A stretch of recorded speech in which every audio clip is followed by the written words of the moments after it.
એ મેં કોઈ રાજાની પૂરી નથી, એને સાળવાવાળા એના જેવા હોય, હારો માણસ થોડો રાખે. એ મીઠી ધર્મ ભદ્રવાની ગમે ત્યારે ગમે તે બોલવું. ખરેખર તો પટેલ સમાજમાં તો સરદારજી જેવા મહાન પુરુષ છે, એને પડવી પડે મારું કુળ કોણ છે, મૂળ કોણ છે, ગમે ત્યારે ગમે એના હાથે બોલવું, ગમે તે ટિપ્પણી કરી નાખવી, આ ન ચાલવું જોઈએ. એને નમસ્કાર મિત્રો, કીર્તિ પટેલના કૃત્યને લઈને સાધુ સંતોમાં રોષ જોવા મળ્યો છે.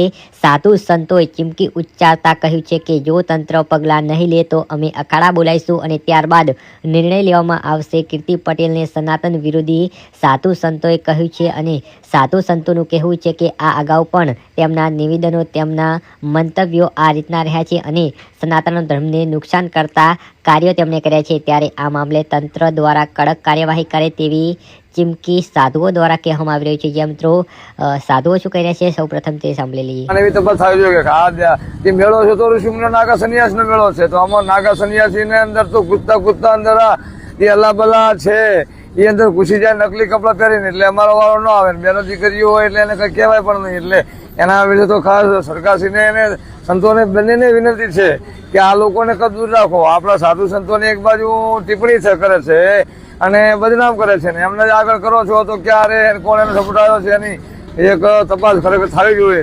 તો અહીંયાથી શાંતિનું વાતાવરણ, અશાંતિનું વાતાવરણ ઉભું થવાનું કારણ આ છે, આ હોબાળા થયાનું કારણ જ આ છે કે હોબાળા સામાજિક જે વ્યક્તિઓ છે અંદર પ્રવેશ કરી જાય એટલે હોબાળા થવાના છે. શાંતિનું વાતાવરણ રાખવું હોય તો આ લોકોથી દૂર રહેવું પડે આપણે.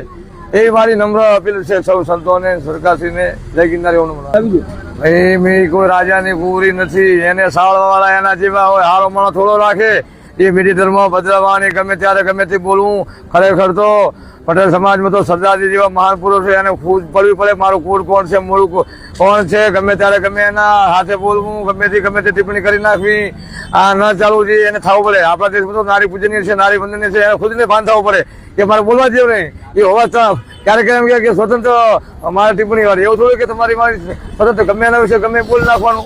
કંઈક મર્યાદા રાખો. નારી નારાયણ છે, આ બધી આપણે નારીને ધ્યાન રાખી અને એને બોલવું જોઈએ.